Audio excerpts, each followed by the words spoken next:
பிரபஞ்ச அனுபவம் 4வது பகுதி.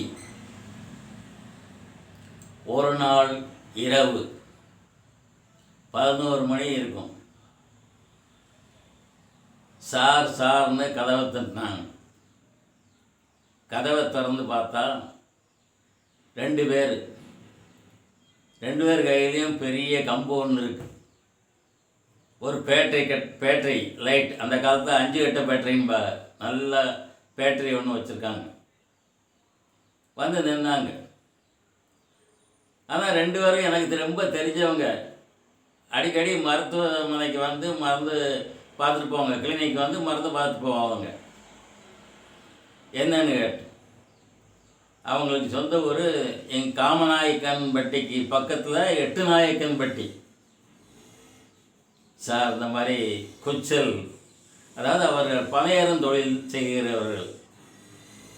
அங்கே ஊருக்கு பக்கத்தில் அவுட்டரில் குச்சல் போட்டிருப்பாங்க. ஒரு சின்ன குச்சலை போட்டு அதில் வீடும் அதான் இருக்கும், பயணி காய்ச்சல் இடமும் அதான் தான் இருக்கும். பிரசவத்துக்கு துடிச்சுக்கிட்டு இருக்காங்க சார் எங்கள் வீட்டில். நீங்கள் எப்படியும் வரணுமே அப்படின்னு கேட்டாங்க. உரிமையோடு கேட்டாங்க. பிரசவத்துக்கு நான் வரையா, ஆனால் அதை கவனிக்கிறதுக்கு ஒரு ஆயா வேணுமே, கவர்மெண்ட்லேருந்து ஆயா போட்டிருக்காங்க, அவங்க வருவாங்களா அப்படின்னு நீங்கள் கேட்டு வந்துடுங்க அப்படின்னு சொன்னேன். அப்போ அவங்க போய் ஆயம்மா வீட்டில் கேட்டிருக்காங்க. யார் இருந்தாலும் இந்த மாதிரி டாக்டர் கூப்பிட்டாங்க, இந்த மாதிரி பிரசவமாக இருக்குது, தயவுசெய்து வாங்கன்னு கூப்பிட்ருக்காங்க. அந்த அம்மா நல்ல சேவை மனப்பான்மையுடையது, வயசானது தான். சரி, டாக்டர் வந்தாருன்னா நான் கூட வரேன் அப்படின்னு சொல்லி வந்துட்டாங்க. 3 பேர் நடந்தே போகிறோம். நாங்கள் 2 பேர், அவங்க 2 பேர், நாங்கள் 2 பேர், 4 பேர். அவங்க 2 பேரும் முன்னால் பேட்டரி அடிச்சுக்கிட்டு இந்த கம்பை கையில் வச்சுட்டே போவாங்க. ஏன்னா இந்த பூச்சி விட்டு கிடக்கும் அப்படிங்கிறதுக்காக அந்த கம்பை கொண்டு வந்திருக்காங்க. போனோம். எட்டுநாயக்கம்பட்டிக்கு கிழக்க ஒரு 2 பர்லாங்கு, ஒரு பர்லாங்கு 1.5 பர்லாங்கு இருக்கும். காட்டில் ஒரு குச்சல் போட்டு இருக்க. அந்த அம்மா பிரசவ வழியாவது துடிச்சிக்கிட்டு இருக்கு. உடனே அங்கே போய் அந்த அம்மா டெஸ்ட் பண்ணி பாருங்கம்மான்னு. அவங்க உள்ளே போய் பார்த்துட்டு வெளியே வந்து, இது இங்கே முடியாது சார், குழந்தை குறுக்க கிடக்கு, முடியாது, வேற எங்கேயாவது கொண்டு போமே உடனே அப்படின்னது. இதை கேட்டுக்கிட்டு இருந்த அந்த அம்மா, அதுக்கு சீக்கிரம் பிறந்துருமா, நீங்கள் சாரை ஊசி போட சொல்லுங்கள் அப்படின்னு சொல்லிச்சு. உடனே எனக்கு ஒரு ஞாபகம் வந்தது. ஹோமியோபதியில் குழந்தை குறுக்க கிடந்தால் திரும்ப வர்றதுக்கு ஒரு மருந்து இருக்குது. அதுக்கு பல்சடிலான்னு பேர். அந்த காலத்தில் ஹோமியோபதியில் ஊசிலாம் இருந்தது. ஹோமியோபதியிலேருந்து, சித்தாவில் இருந்தது, ஜேஎன் டிசைன் மெடிசனில் இருந்தது, எல்லாத்துலேயும் ஊசி மருந்து இருந்தது. இடையில தான் ஏதோ அது தேவையில்லைன்னு எடுத்துட்டாங்க. அதை பற்றி விரிவாக பேச முடியாது.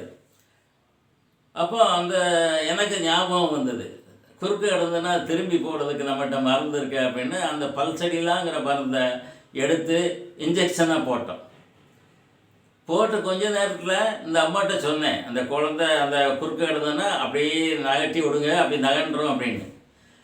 அது மாதிரி அந்த அம்மா கைட்டே நகட்டி விட்டுருக்கு, நகண்டுருச்சு, சடான்னு பிறண்டுருச்சு, குழந்தை பிறந்துச்சு.